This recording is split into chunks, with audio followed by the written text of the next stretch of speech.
Boom! We are live, ladies and gentlemen, boys and girls. Welcome to the Nolan Hawkeye Anthony YouTube channel, and I thank all of you for being here, wherever you may be, and of course, however you may be listening. I wanted to just do a quick video. As you guys know, it's more and more difficult with my schedule to find brief moments in which I can record anything. So when I can find it, I have to take advantage. So this will just be a quick one, or I always say that I'm going to try and keep it as quick as possible. I am, of course, going to continue with the position previews.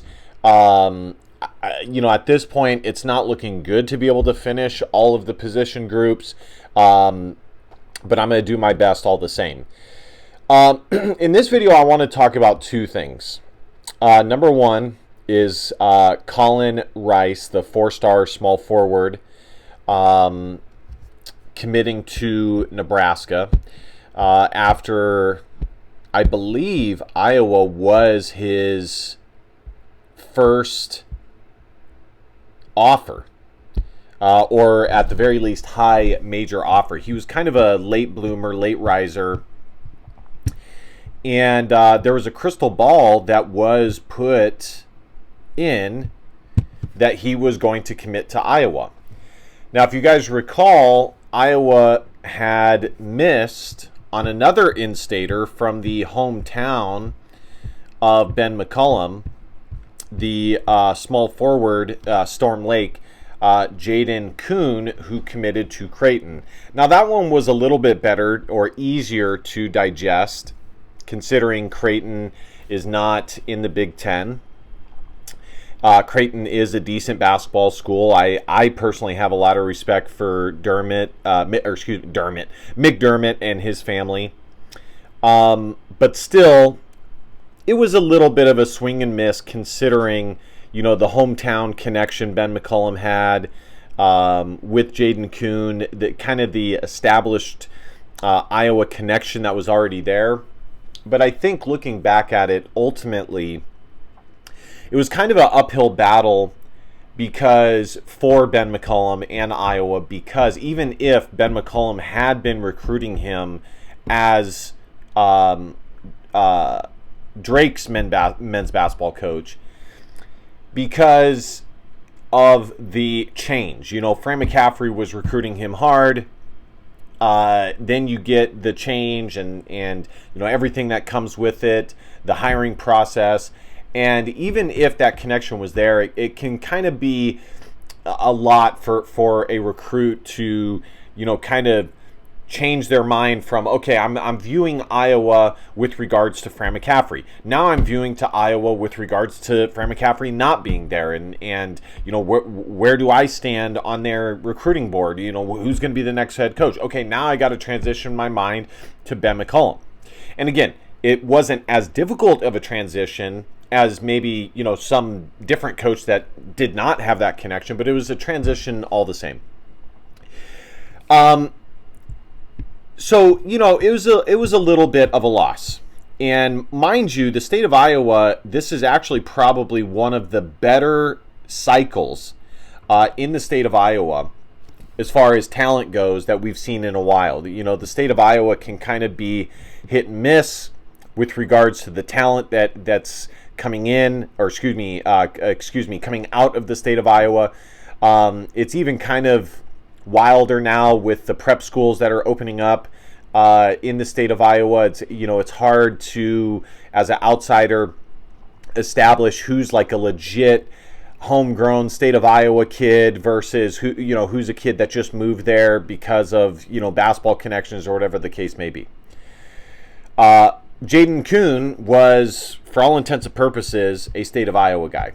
So, the state of Iowa has multiple 4 stars, according to 247 Sports, and multiple players that have high major offers, Power 4 level offers. So then, Colin Rice gets on the board from Waukee, plays at Northwest, which has become one of the best basketball schools in the state of Iowa. And he was originally like a mid-level 3-star guy, and then in the updated rankings, he became a 4-star guy.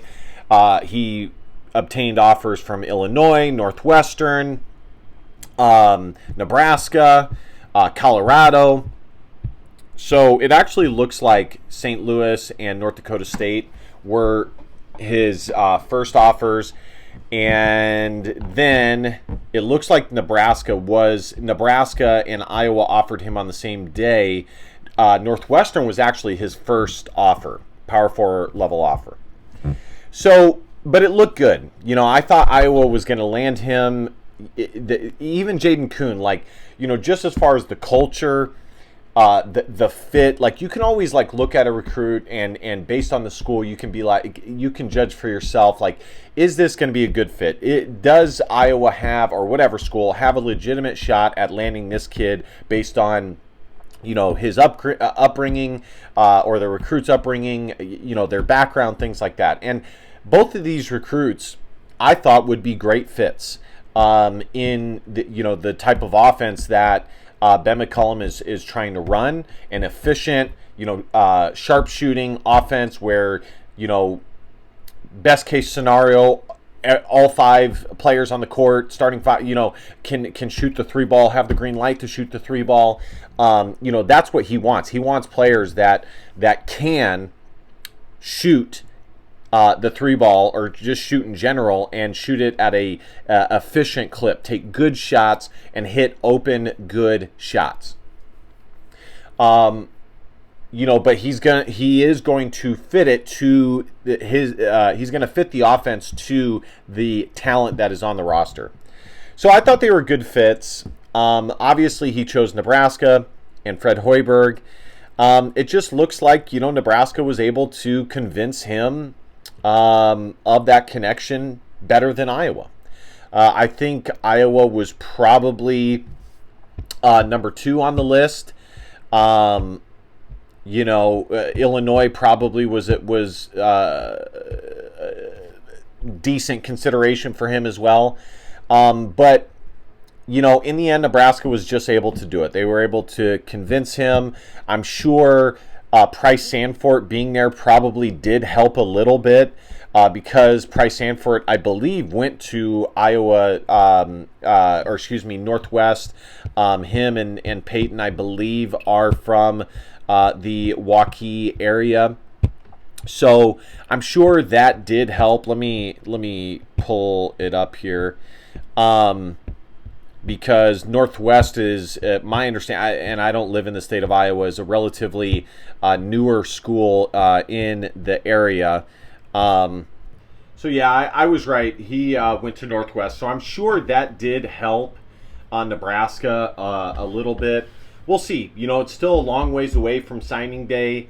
Maybe the commitment of Trey Thompson also added to his consideration the fact that, you know, this that technically speaking, in the class that Colin Rice was in, Trey Thompson had the better offers, is considered a better prospect. So, you know, maybe that added to it. I do think they're slightly different. I think Trey Thompson's a little bit bigger of a player, with more of an ability to play like the power forward, whereas Colin Rice is more 2-guard, small forward, especially considering how skinny he is. But what does this mean for Iowa? I mean, you know, you're going to swing and miss on prospects. Basketball is tough because, on one hand, yes, you do want to take advantage of the talent that's coming out of your state and the connections that you have naturally through being in state.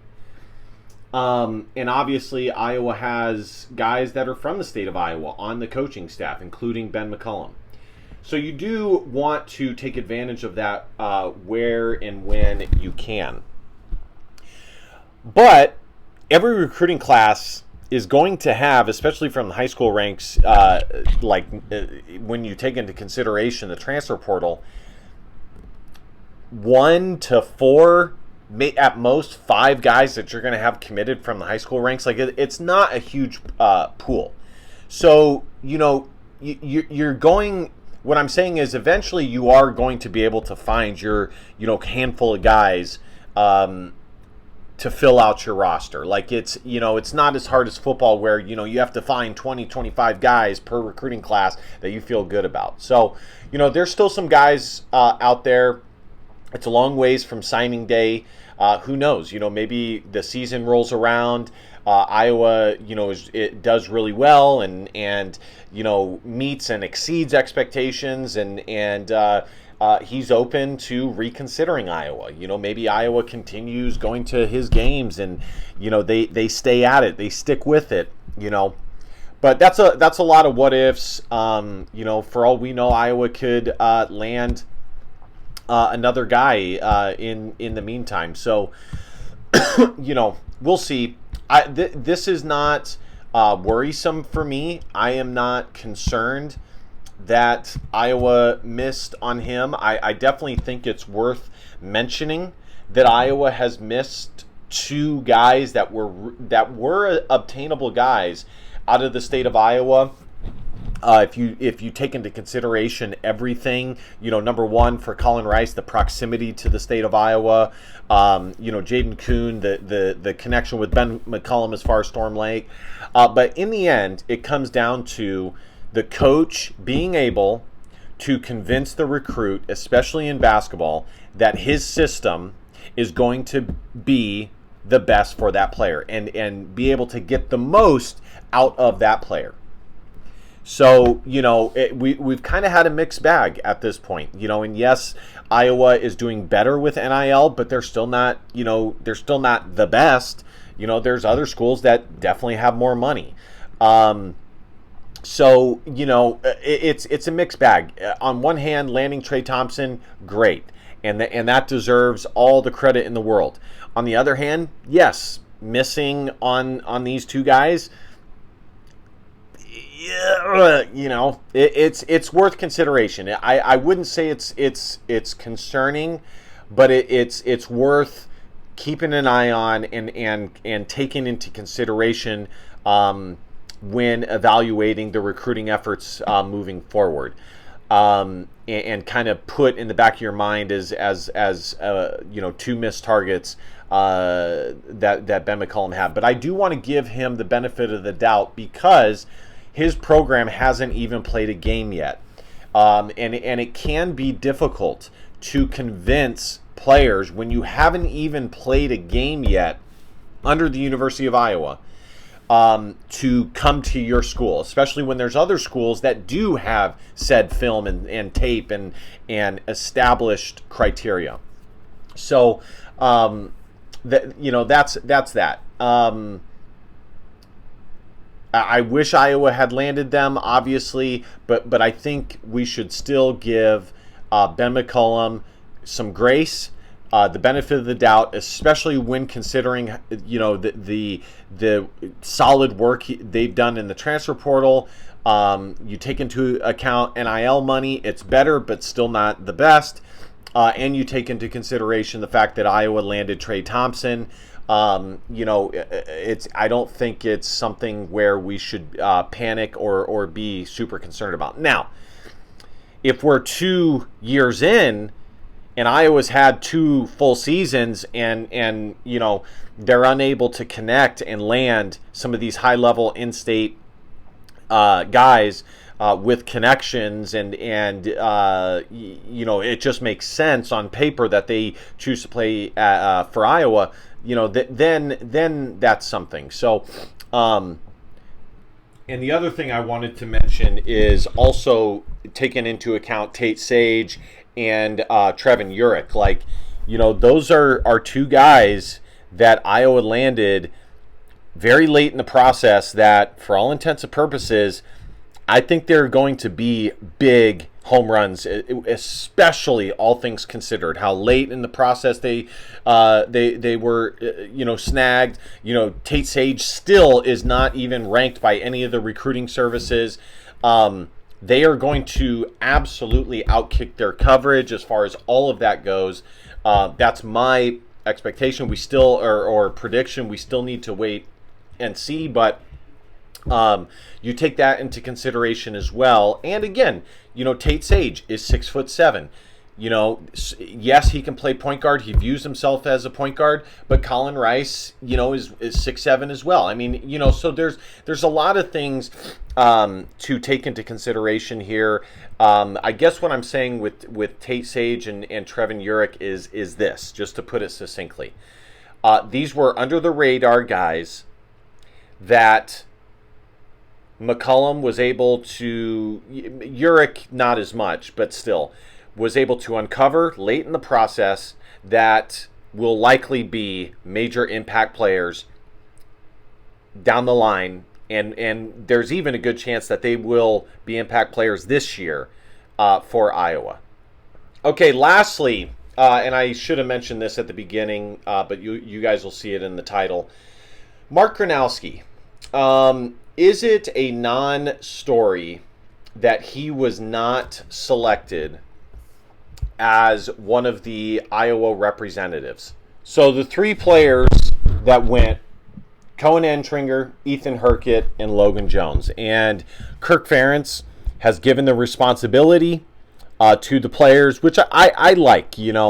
I don't think players always or people who are a part of a team always make the best decision because sometimes it's just kind of like a political thing where democracy doesn't always work, and there's a lot of psychological concepts here at play where you kind of lean with the masses, the popular opinion, rather than with what who you truly think should be voted for, or whatever the case may be. But still, I think it's a good way to give the Iowa players responsibility, make them feel heard, have their voices heard, and go about it that way. And so, whatever you think of that, whether it's good that Kirk Ferentz, in the end, it doesn't, make a huge difference, but it is something that influences culture. Is it concerning that the players did not select Mark Gronowski? I do think that this is something worth keeping an eye on. I'm not concerned, just to answer my own question, I'm not concerned, but I do find it odd and interesting. Now, he is a first-year guy. And I don't know how recently Kirk Ferentz has instituted this player selection thing. But I believe Cade McNamara went in his first season. So, I would need to verify that. But it can be done. A first-year guy can really put their stamp on the team. And I do recall listening to Mark Gronowski talk about, how you become a part of a new team and establish yourself and learn all the different personalities and individuals on the team. For all intents and purposes, his history does not warrant concern at this point. It's not something where you look at it and then you couple it with this and you're like, oh wow, this might be a hidden problem waiting to express itself. But I do think it's still worth consideration, and a lot of Iowa fans probably have not made this connection. But let's keep it real. Like, Mark Gronowski, a senior guy, coming with the cachet that he came in with, and the players didn't select him to be their representative. Usually the quarterback goes, or a lot of times a quarterback goes. But now that I'm looking at some of these other teams, UCLA brought their quarterback, Nico Nico Yamalaleva. Let's see who else brought their quarterback. Washington brought their quarterback, Demond Williams. Wisconsin brought Bailey Edwards. Penn State brought Drew Aller. And that looks, let's see who else. Dylan from Nebraska went. Kaliak Manis went for Rutgers. Jalen wait, no, that's DB. Luke Altmaier went for Illinois. So, I would say it's at least 50. I would say it's maybe a little under 50% of the teams that brought their quarterback. So, but just in a vacuum, it's worth consideration. I do find it a little odd. But, time will tell. I mean, who knows? Maybe he's a team captain, but he was just edged out as far as, three other guys being selected to go. I mean, it is only three players. We don't always know all the behind-the-scenes stuff that's going on. But, yeah, I saw it, and I'm like, that's interesting that Mark Gronowski was not one of the three that was selected to go. That's interesting. So let me know what you guys think. I mean, I don't necessarily have a perfect answer to this. For me, it's going to be something much like, what I was talking about in the first segment of this video. I'm going to log it. This may be a non-story when all is said and done. But right now, it's something that I'm considering and am hoping that it doesn't turn into a bigger thing and is not representative of a bigger issue. All right, guys, thank you guys so much for watching. Be sure to hit that subscribe button, like, comment. Y'all know the drill. Stay tuned for the positional previews. Last but not least, DBAP, don't be a pussy willow. And facts are feelings because your feelings just matter. Love you, Hawk fans. See you guys next time. Go Hawks. Bye-bye.